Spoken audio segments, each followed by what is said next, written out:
Hey everybody, thank you for joining us today. My name is Mike Hanberry. Are we recording? We are recording. Okay, my name is Mike Hanberry. We're recording. I'm Director of Business Development here at Webolutions. With me is my colleague Jack Schneider. Say hello to the folks, Jack. Hello, folks, Jack. Thank you. It's Burns and Allen. Eat your heart out.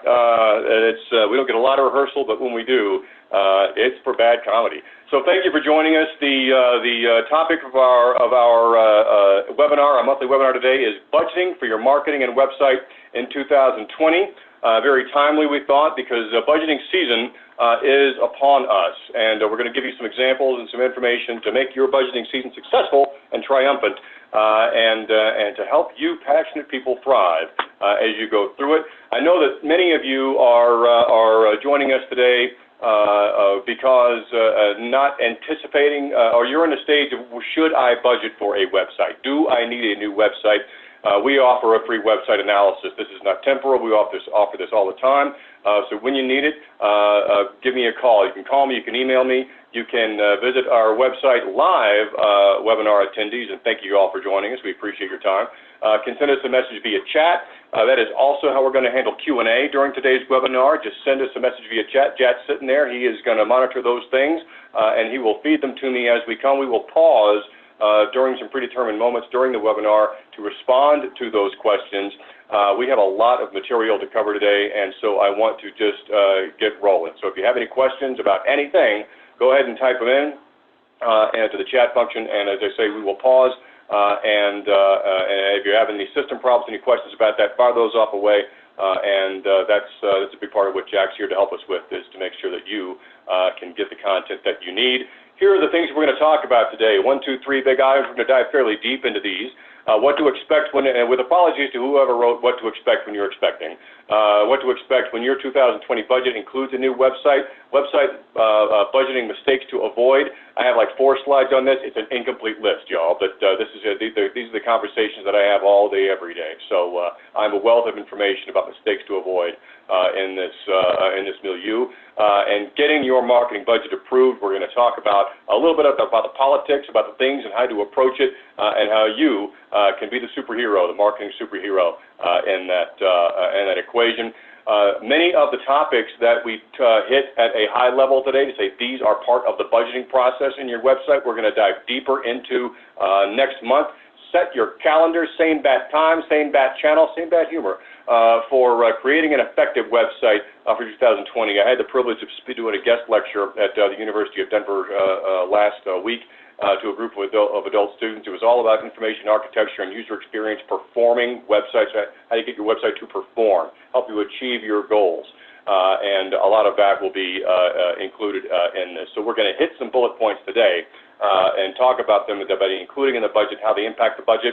And then next month, we're going to expand upon those and dive deeper into those, talk about how your website helps you achieve your goals and how it generates return on the investment that you're making, that you're identifying this month. So, and if anything that we talk about today, if you can't wait for that discussion until the end of October, 303-300-2640, or shoot us an email at info@webolutions.com, and we can talk in the meantime, no obligation, about Webolutions. You tuned in. Who is this company? 25 years in the business, more than 2,000 websites. This company was founded and launched its first website within 90 days of there being such a thing as the internet. It is not possible to be speaking with anyone, with a company that has been in the business that longer and that can offer more experience. And it's a privilege to work here. Our purpose is to empower passionate people to thrive. Glad to have you aboard. Okay. About me. Yep, that's me. And I do have an executive MBA. I've served in executive leadership roles for small and medium businesses, for the enterprise, and at a board level for some smaller nonprofits.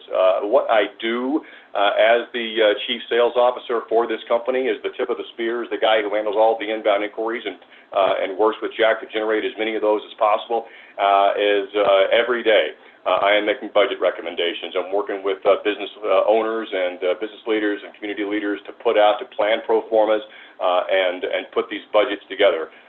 So without further tooting of my own horn, y'all are in good hands today with this particular subject matter. Look at the triumph you're going to experience and the transformation when you put this information to work, how happy these people are. Oh, that your budgeting experience is so wonderful and so satisfying. We sure hope it's going to be, and we're going to provide you today with the tools to get right into it. Hey, yeah, let's just keep moving. So budgeting and website factors. We have, I want to make sure I can see the time so I can keep us on time. My apologies, y'all. There we go. Okay. So what you see on the right there is something that a project manager would use. That's a Gantt chart, and all the stuff that you probably can't read there on the left, you don't have to be able to read it, are things that factors or things that need to get done. You'll notice that some of those things have stopped before others begin. That means this has to be completed before this one happens. But these can happen concurrently. And this is an actual screenshot from an actual project that our project manager managed and managed through. And so all of these things are budget components, and of course timing is also a significant factor in getting your website developed and launched. We start with clearly defined target personas. All of these things I'm not going to go too far into, but these are the types of things that we're going to dive into very deep next month on October the 30th. Mark your calendars now. Did I mention that? Yes. Let's mention that again. It's clearly defined target personas. You want the website to convert. In order for the website to convert, it needs to be designed to convert the person that is coming to the website. That's probably not me. It's probably not you. It's them, right? There's this, you ever seen a movie called Thank You for Smoking? The father is having a conversation, a debate with his son about vanilla ice cream versus chocolate ice cream. And at the end of the discussion, the son pronounces, well, you've lost because I started believing that vanilla was better, and I still believe that. And the guy says, well, of course you still believe that. That was your position coming in. I had no chance of moving you off of that. It's not whether or not I appeal to you. It's I have to appeal to anybody else who might be listening. And take that into account when you're looking for a website, when you're going through a budgeting process, because those are the people you need to convert. We are going to talk about that more. Your brand and messaging standards, right? If they exist or they need to be developed, because they're going to influence your website. You want that done first before you go price and budget a website. Keyword and competitive analysis. We'll talk more about that next month. We'll go further into depth. Your website analytics. You may have an information flow that works. You may have one that doesn't work. How will you know? And you should know before you go and decide how much time and money you're going to put into the website. You should know how your current people are consuming your website. That's what current website analytics are for, among other things. Information architecture and user experience are what those jargon pieces stand for. Search engine optimization is another concern. We'll go deeper into that next month. Core website design, custom functionality. We'll talk a little bit more about that today, deeper into it next month. Content development, training and user's guide. Boy, you get this all the time. We work primarily in a platform called WordPress. It's an open source content management platform. It powers more than a third of the internet. It is the most popular platform today. One of the reasons it's popular is because it's so easy to use for people. If you can work in Word, I tell people you can work in WordPress. And yet I still get people calling and saying, boy, I think WordPress is easy to use. Invariably, the reason is no one has shown them how to use it. I bought a website. They gave me a website. Training was not included. Make sure you include training and a user's guide in the scope of work when you're developing, whether you're doing it in-house or doing it with a partner. Content population. People don't think about this. But when you have pages on the website, that's great. What's going on those pages and who's doing it? One of the things that a lot of our clients, because we include training in everything we do, a lot of our clients choose to populate their own content because it saves them a few bucks on the upfront. We're expert at doing it. We can get it done a lot faster usually than others, but it's a choice. that might be out there for you. And then redirects. To avoid 404 errors, that's all I'm going to say to this month. We will go deeper into that next month, and that is one of those things. If you're ever looking at a couple proposals that are discrepancy, and I said I wanted a website, and these I'm looking at two proposals or two recommendations or two RFP responses, and one's this much and one's this much, and there's a big discrepancy. The one that's lower is probably missing some things, and that's the first place you look. Because if you don't do redirects from one to another, you're not going to be satisfied with the performance of the user experience of that website. We'll go deeper into that next month. More website budgeting factors. Your partner or your internal team or whoever's responsible for this should be making recommendations about what goes into the website. These should not be based on, this is some cool stuff that I know how to do, dude, but it should be what we believe will generate you the best results, all right? This is a cost-effective, data-driven, goal-oriented. We believe this will improve your return on your investment, and here's why. And that's the approach that I want to encourage you to take when you go to get your marketing budget approved. Here's my data. Here's the goal here's the goal that's been identified. Here's the work, the data that supports that conclusion, and so therefore I'm making a recommendation. Problem, action, resolution. It would be a good way to, is another way that gets framed. CRM and marketing automation. You know, we talk about this every month, but contact relationship management, marketing automation. I know a lot of our webinar viewers are small businesses and solopreneurs. Once upon a time, CRM software was for the enterprise. It is no longer the case. All right. If you are a small business, if you are an organization, a nonprofit organization, for instance, that has engagement goals, enrollment goals, and you are not using or have not considered a marketing automation platform, if your contact databases are not somewhere in the cloud, you are missing opportunities. And people just your size that look exactly like your competitors are employing those and using them to achieve their goals. So that's one of those things we talk to everybody about. What else? These are other things that we recommend, and these are things that in 2020 trends that are becoming increasingly popular and increasingly recommended for inclusion in websites. Predictive analytics. I know who comes to my website, even if you don't tell me that you did, within a reasonable degree of certainty. I can tell what pages you've been to. I also know to some degree what other companies or your proclivity to search other companies that profile like we do. And there really is I don't see any application for that in the business to consumer market, but in a business to business market, if you have a sales team, they should want to know this information. Your marketing team should want to be knowing this information and putting it to work. When you can take that and link it with, I don't know, a CRM and marketing automation tool, then my goodness, stuff may just happen for you without you having to do a whole lot. This colorful image that you see on the right here is a heat map. If you've got a certain amount of visitors, and this is one that you need volume to get any sort of determination on, but it will tell you how people are surfing the site. Here's where the mouse stops. Here's where the eyeball goes. Here's how long they had it open. Here's who clicked this. How many people clicked this button. Here's how far they got down on the page, and that's one of those colors. Red is hot. Blue is cool. No need to overthink these things. Retargeting, another one, where if you've got, even if you do not believe that you are going to have any kind of an AdWords campaign, you know those really annoying ads that if you go to a website and it's about shoes, and you say, well, maybe I'll buy shoes, maybe I won't, and then something happens, and you close you get off the internet and you go walk the dog or something, and then for the next 6 months you see, hey, we got shoes. You need shoes? How about some shoes? You know, all those ads that come up. You're being retargeted. You've left a cookie on that website, and these websites are reminding you that you were there and that they've got something that you said you need. It is extremely inexpensive. It is not as annoying as a pop-up ad, and some really interesting new statistics on that. You don't see pop-up ads on my list here, and I'm happy to talk about that as to why. Retargeting requires those ads don't fire for everybody.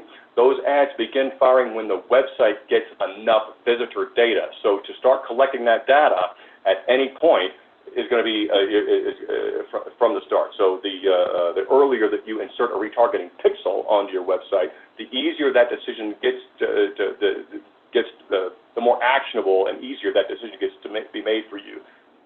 I think you get the idea. That decision gets for you to make. There we go. Later on, voice search. We increasingly, like the stats on voice search are up and up and up. Increasingly, people are using. Is she in here? She's not in here. Alexa, Amazon Echoes, and Google Home, and Google Voice Assistant, and Bixby, which I had to work pretty hard to disable on my phone, by the way.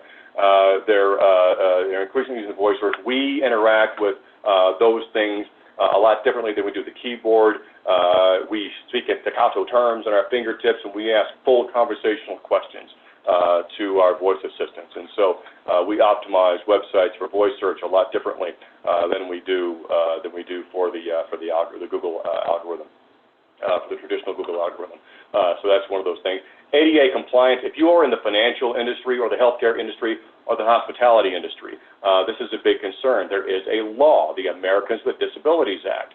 The purpose of that law is to ensure that Americans with disabilities have access to the same life and the same privileges and the same everything that those of us who do not have disabilities have. And that's the purpose of the law. And I believe it was the Bush administration of George W. Bush, the Bush II, that made sure that the ADA was applicable to websites. Whenever it happened, whoever did it, there is such a thing as website ADA compliance, and there is a law firm that started on the East Coast that's working its way left, working its way west, and it's hitting financial industries first. It's starting to branch out into healthcare and into hospitality. And the lower you are on the financial totem pole, the less of a target that you are, the less important that gets in terms of liability. But it's one of those things that we have a fiduciary responsibility to put out there and say, you should consider it, or, you're a bank. You have to have this. So that's part of that should be part of the process too. It's like the recommendations that a partner makes. If you're one of those things, we strongly recommend that you consider ADA compliance. Local search. Last month we had a really good webinar, really good engagement, really good turnout about local search optimization. When we finish here, Jack always sends out an email to everybody that has a recording of this webinar and a link to all of our past webinars. That's on it. But if you have a local business, then we ought to talk about how to optimize and maximize your returns from local search and how that integrates with your website. A lot of detailed information about that in last month's webinar, and it's on our website ready for you to consume at your convenience. And then what happens after the website's launched? Who hosts the website? Who's it going to maintain? A website software. How do you keep it protected from the hackers and keep the information that you put in there safe, and make sure that the different types of software interact with each other? Do you have how frequently are your sites backed up? Is there a development platform? All these things. We'll go deeper into that next month as well. But another concern, right? So the website doesn't just get launched and then be done. Just like you have to pay the rent on your office, you need to have hosting and maintenance on your website. So these are all budgeting factors. Speaking of local businesses, there's Tony's over there. Hey, Tony's Meats and Market, our very valued client from here in Denver. Great stories about. That's an award winner. That website right there, by the way. And so what do you see in this website? This is the front page. That's Tony's homepage right now. If you go to their homepage today, you will see a different what we call a hero image. Because it's seasonal, and they change that out quite a bit. Why? Because it's WordPress. We trained them how to do it. It's really easy to do, but it remains a very pretty website, a very beautiful website that pulls people in. We get great results from that. So their elements, what do you see? You see their colors, their logo, their brand standards, right? These were, we worked with them to develop these things, and we put them on the website. The number of page template designs. We don't price by number of pages here at Webolutions. We price by the number of template designs that we are building. This is a home page, an interior page, and then a landing page. And then you may have a custom post type for some of the things that we'll go further into next month. But the number of page template designs. Your blog and your content strategy may factor into this. You're probably going to have a blog or want the ability to create new content and put it out online, and how this factors into a content strategy that helps you achieve a goal-oriented content strategy. Web conversion forms, how many of them, and what should they do? And how should are they interacting? Are they feeding, like mine does, into a CRM system and marketing automation system? Are we developing phone numbers that need to go on here? Are they click-to-call? Are they tracking numbers? And tracking numbers are a thing that help you measure your ROI, measure your conversions on your website or on your landing page or in your advertising or whatever. Your functionality scoping, your plugins. So the website needs to do things. It doesn't just need to look like that, right? It has things that it needs to do, and that's called website functionality. So what are those? And can we just take an off-the-shelf plug-in and stick it in there and have it do whatever it was originally designed to do? Ordinarily, it takes a little bit of massaging to make it fit within your vision and to be an effective ROI generator. And one of my favorite things about this is that people like we work here with with a lot of real estate people come through here, and all of their websites have a mortgage calculator on it, and they shouldn't, right? Because there are mortgage calculators everywhere, and that mortgage calculator solves a math problem for your website visitor, but it does not funnel them toward a phone call or a conversion for you. And so there's no ROI in that. That's the discussion that we'd like to have, right? You can give us money to put that on, or you can not give us money and have a website for that, and then have a website that's more effective. Really eager to talk about effective websites next month, so I hope you'll rejoin me for that. Project management has to be part of it. Somebody who is accountable and responsible, those are two different things, by the way, for keeping your project on time and on budget, and for communicating with you and for maintaining that project plan. So you want to make sure that you budget for that. What else? Image selection and manipulation and installation to go on your website. The importance of that is obvious. As we look at Tony's over there. Training and user's guide development. I won't belabor that point anymore. The functionality of the website has to be tested, and the website then has to be launched and then retested in the live environment, okay, if you're going to do it right. And of course you do. So those are all factors. You know what that is on the right? That's the same thing I just showed you. I showed you the front end. This is the back end. You want to know how I did that? You can do this. This is not a trade secret. This is out there for every website in the world. This is not a budgeting factor, but here's a little nugget that you can see. If you want to see how much code is on the website, go to any web page, right-click, view source, and that's what you get. Okay? Control-U on any web page is the exact same thing, and it'll show you the underlying code on there that's making all that up. So you know, website design, website functionality. See how clever I am. So within website functionality, we do a detailed scope development. And again, we'll talk about this a little bit more next month, but there's an old joke in our business. The wife sends her husband, the programmer, to the store and says, pick up a loaf of bread. If they have fresh eggs, get a dozen. And he comes home with a dozen loaves of bread, because that's what you said, okay? So we want to make it sure that before we hand this off, before we engage an expensive programmer, that we have worked with you to say exactly what this needs to do. If I say think of a dog, okay, every one of us on this webinar has a different idea of what that is. Is it a golden retriever? Is it a basset hound? How big? How old? Etc. Right? Is it a puppy? Or how energetic is the dog? Is the dog happy? Is his tail wagging? All these things, right? And so we want to make sure that there are no surprises for the developer, right? And a good scope, by the way, is shoppable, right? So any programmer ought to be able to look at the scope and see, I see exactly what needs to happen. I need the role. I understand the roles that need to be developed here. The if this then that. And all of it, and so there it is, so a detailed scope development. Third-party systems testing, discussing options. Wireframes are not always necessary when you build out website functionality, but sometimes they are. And wireframes are just simply, or sometimes within design, you'll use a wireframe to say, hey, here's how the thing blocks out. And once you've got that blocked out, everybody says, okay, I'm approving the wireframes. Then you can bring in the design. Then you can start putting colors and pictures and stuff in it, and really bringing it to life. It's part of the process. Programming, beta testing and adjustments. Beta just means not alpha, not live, right? So we're. I think everybody gets that. Including it in the training and the user's guide to the degree that it's necessary. I mentioned the testing and relaunch, and this is something for us. So when we host and maintain your website, we include daily site backups and a number of other things in our monthly website support services suite of services, and it includes a mirrored version of your website. Your website should scale. So maybe you've got some things that you want it to do, but they don't fit within this budgeting period. That's okay, right? We want to identify what the highest impact things are for you. Just get the website there to where it does what it needs to do, and it's really set to perform and to give you the highest likelihood of near-term positive return on your investment. And then that should generate the ability for us in later budget period to go back to the development platform and test and develop the things that we wanted to add the first time, and then we bring that live, and we can do that as much as you want. So there's okay, timing. All right, so a few months ago, we brought this up. I'm going to give you an example on what to expect in terms of time. We'll do this, and then we'll take some questions, okay? We're doing on time. We're okay. We're a little bit behind, but that's cool. I'm gonna blast through this. All right.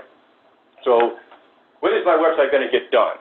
That question happens a lot, especially if you're a project manager. If you're a project manager, you're probably communicating in order to meet this deadline. Here's what we need from you. Here are the action items. This is yours.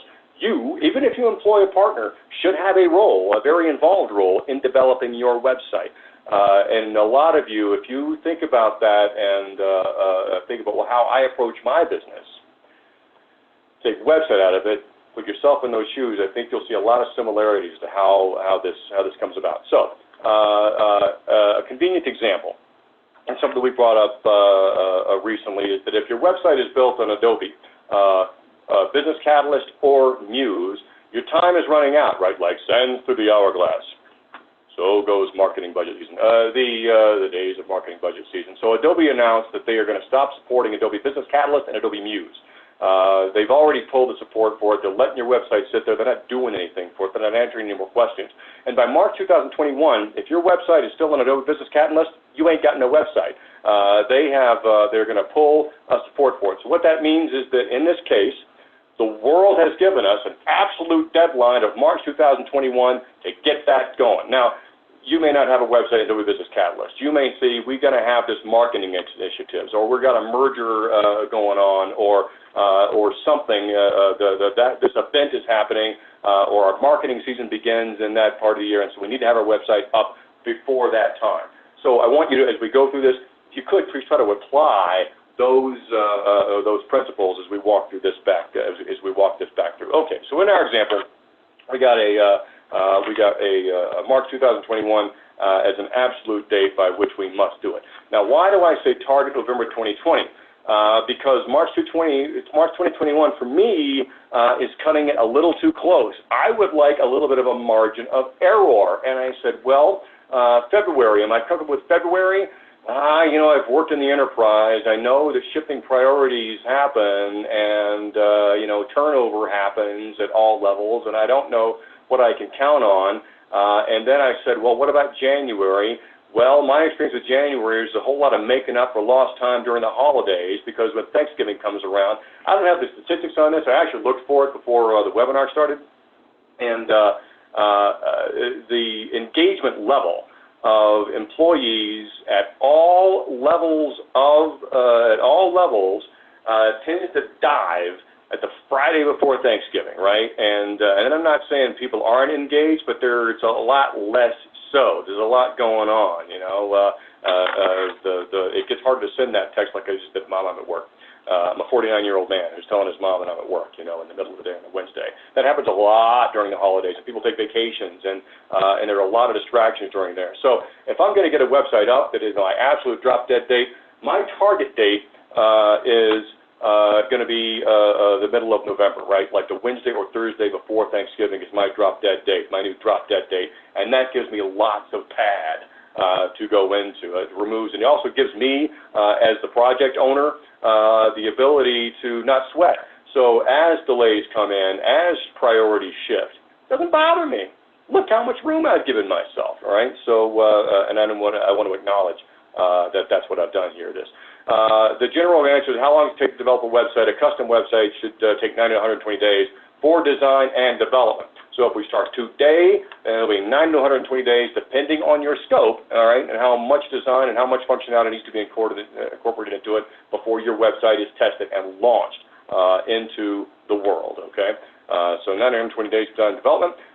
So if we're doing this example and we say we want it up by November 2020, then, October, September, August, I'd say the end of July. Again, I'm being very safe here, okay? So we're beginning in July 2020, and I want 6 to 8 weeks for strategy. With us, that is, if you've already got this, then rock and roll with it, right? It'll decrease the amount of investment and the amount of time that you need to get your website up. But a month to develop your market positioning, to identify to clearly define your personas, to do the upfront research, much of which, and that's what we'll go into more in depth next month again. By the way, with 6 to 8 weeks to develop those messaging standards and all those things that influence that, your foundation, which will go into your website, and all other marketing collateral, all other touch points. What makes your website effective is if it's clear and if it's consistent with all your other messaging. So if we're going to do strategy development for this, we are really beginning this project in May of 2020, and probably towards the end of May in 2020. What's happened at the end of May? Kids are getting out of school, Memorial Day, we're going camping, we're taking to vacations, kids are graduating from high school, from college, lives are changing, and then we go into the summer where there are a lot of vacations, and this person's gone, and this person have to pick up some slack while they're out for a week or two or whatever, and so our bandwidth, again, shrinks during the summer. These are all things to be aware of as you're budgeting and planning for your website, which all of this comes back to one thing. If you're trying to launch a website by March of 2021 or in Q1 of this year, Q1 of 2021, or at any time before that, the budgeting period to consider that is this one right here, Q4 2019, all right? So what I did was I just kind of showed you the work that time and gave you an example and said if you want to launch by March 2021, the budget has to be identified now, all right, at least at a high level. Before we get into marketing budgeting mistakes to avoid, let us take some questions. I appreciate your patience for this. We are running, about 7 minutes long. Okay, so I'm going to blast through these things. And, I'll leave that up there. All right, what did we get here? How long does it take to get a website up? Hope that question's been answered. We're running behind, so I'll just leave it there. I did kind of address that here and there. What does it matter? Oh, does it matter what platform my website is built on? Yeah, so I mentioned WordPress, and it probably does. And it might not be the same for everybody. I don't want to take the time to go into detail about why we chose WordPress. We have, if there's interest in it, we've got a blog article on our website about our enhanced WordPress platform. But look, if you have an e-commerce site and SEO is a secondary concern, you have a lot of products, then Shopify might be a better platform for you. It's not a one-size-fits-all, but it's one of those things where there should be some recommendations, and you should understand. And sometimes it's, hey, I want a WordPress website because I've worked in WordPress for the last 8 years, and I dig it, and I get it. And especially for smaller organizations, that matters a lot. So the short answer is it does matter what platform your website is built on, and there are factors that we consider before we make the recommendation, and so happy to have that discussion. Why do website companies price by the page? We don't, and I know that a lot do. And the short answer to that is it's margin. Okay, it's very easy to work in WordPress or in Drupal or in Adobe Business Catalyst or any of these modern open source content management systems.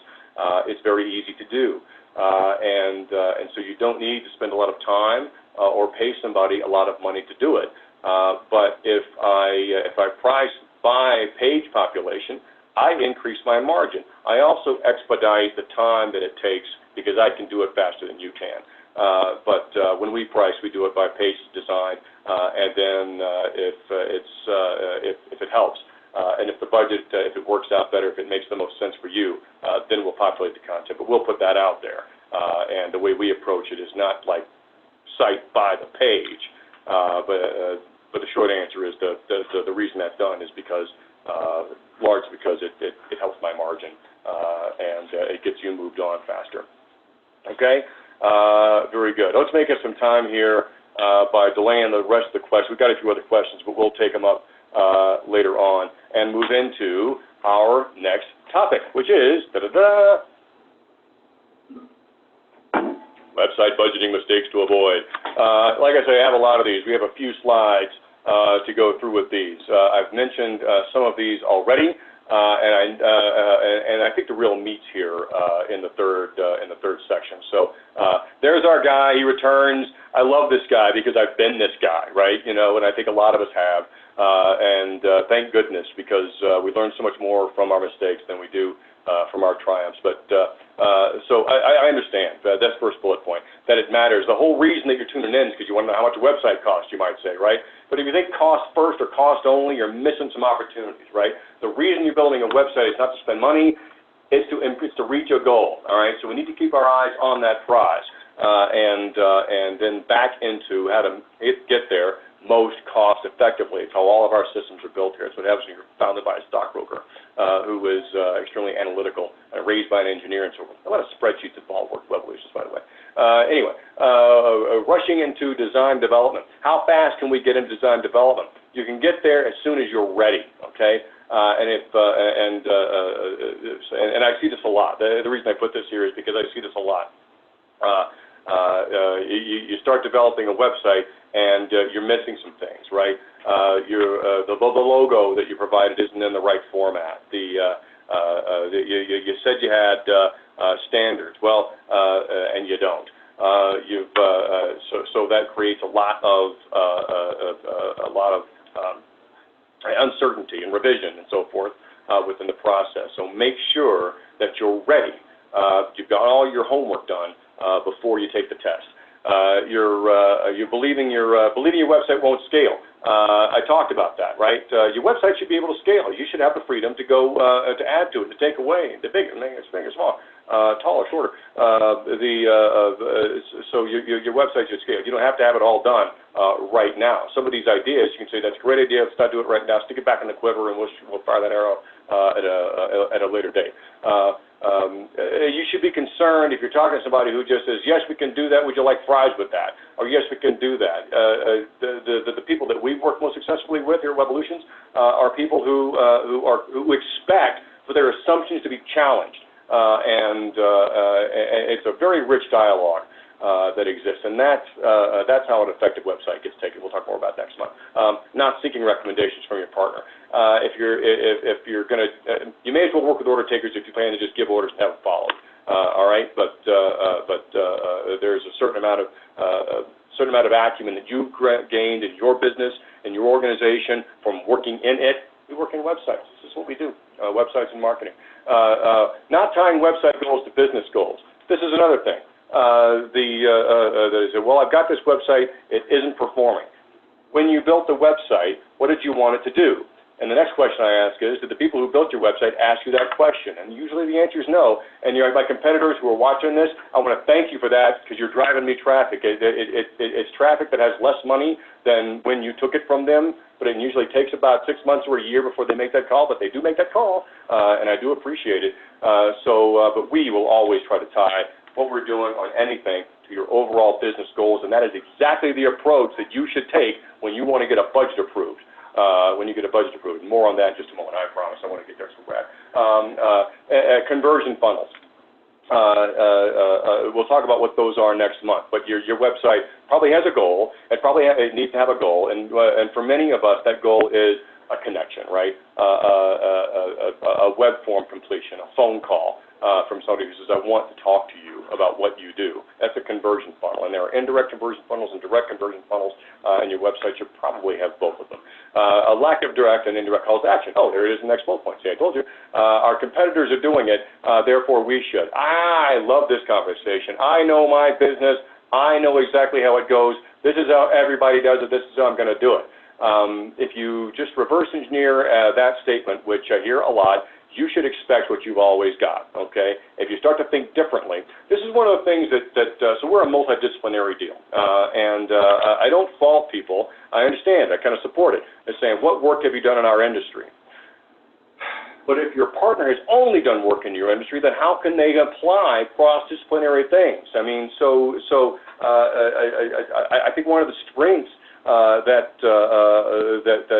a broad-based company brings to you is, hey, here's something that we employed, tested, and put out in live fire and employed for a different company, not just like yours, but with similar goals, okay, or in a similar environment or something like that, and we did it and it worked, and here's why we like it for you, is a lot more likely to open your mindset and move you forward and take you places you haven't been, then, okay, yeah, here's how it's always been done in your industry, and so here you go. All right, and design approval based on do you like it. Thank you for smoking. Unless you're the customer, it doesn't matter if you like it, all right? You should like your website. We want you to like your website, all right? But it's most important that it appeals to whom? Your prospective customer, your website visitor. It should be designed for them and not for us. So do you like it? No. Here's who it's constructed for. We've agreed on who it's constructed for and how they process information, okay, and how they arrive at the site, and some other things we'll go in more depth in next month. Now, here's why we believe they will like it, and only then it's do you like it. And then it's not do you like the design, it's do you like the approach. More on that next one. More.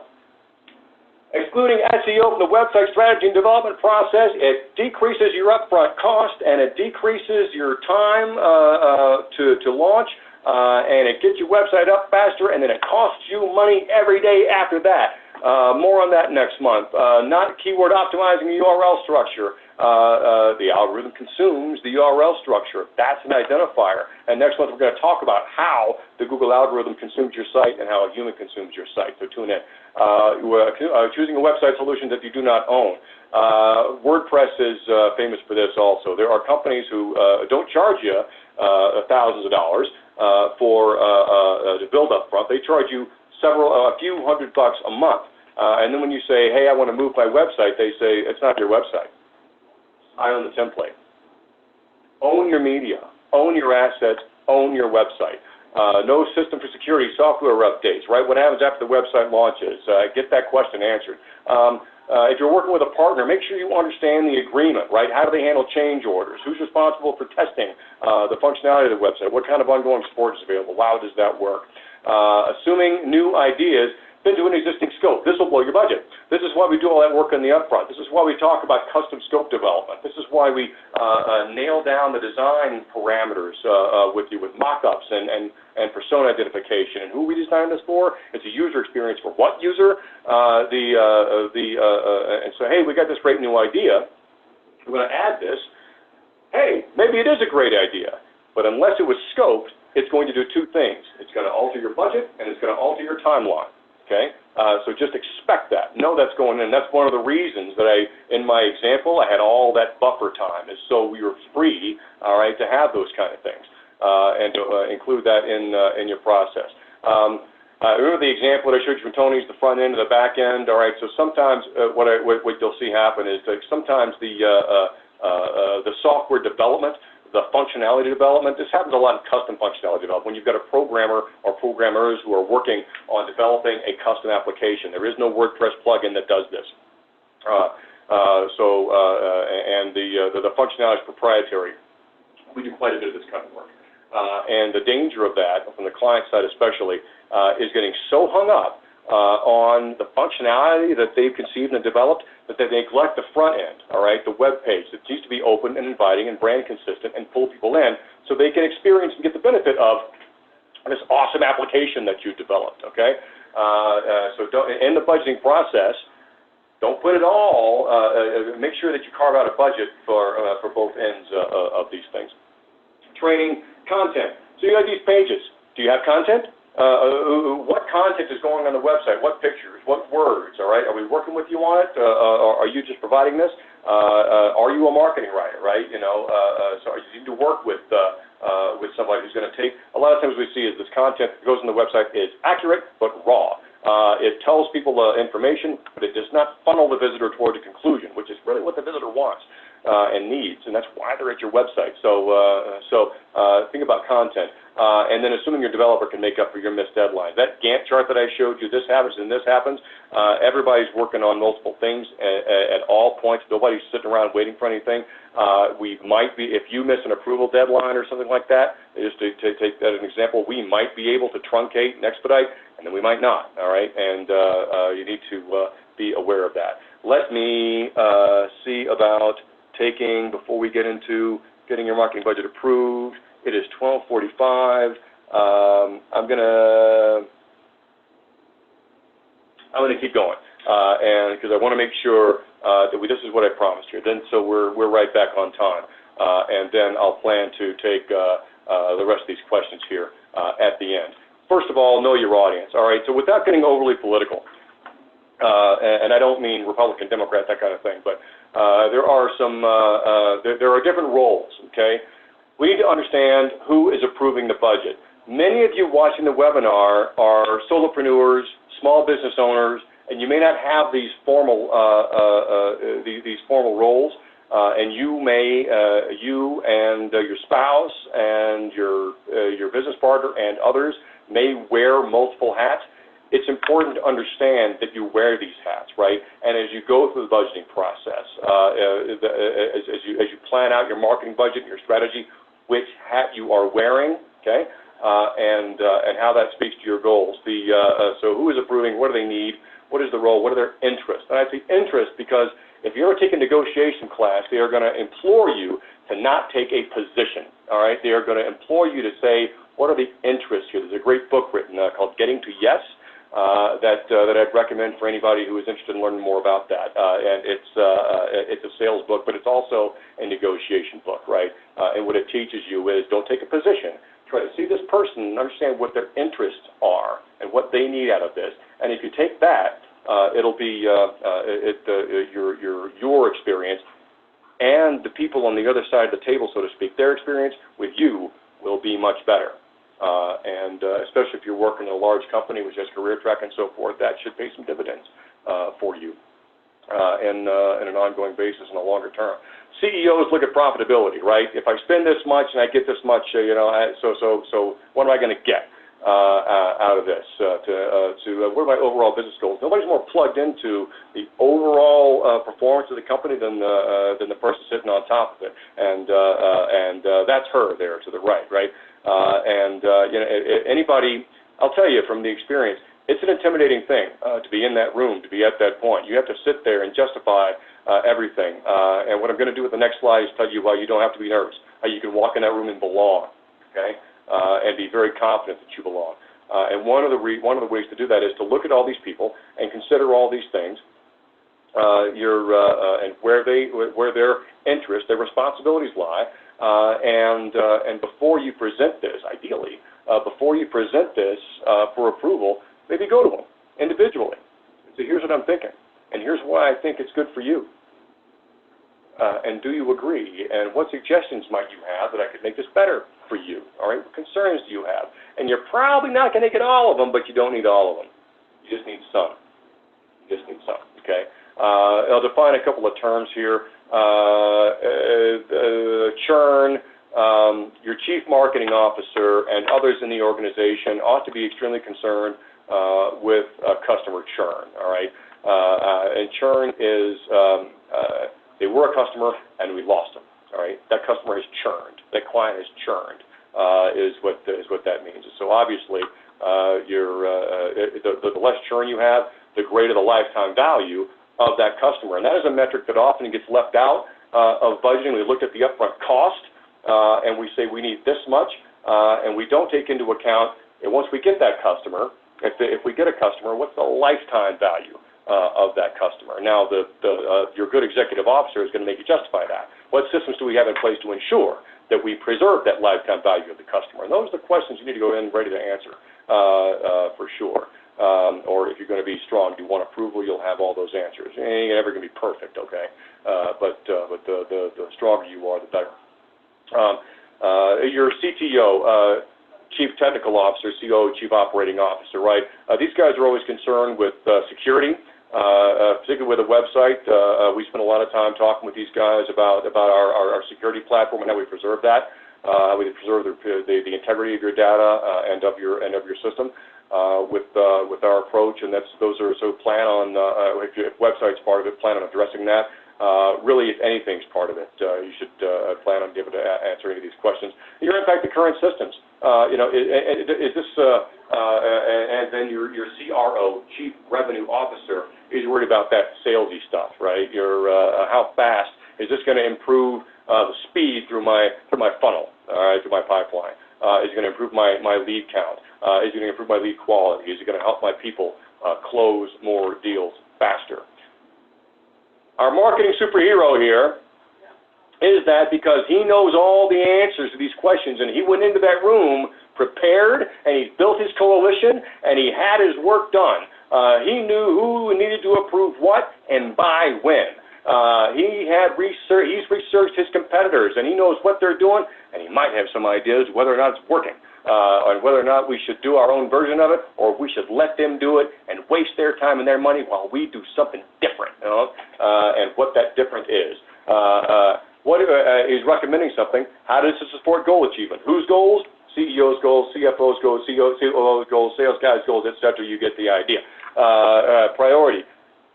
Plan on that being asked this question: what are you willing to do without?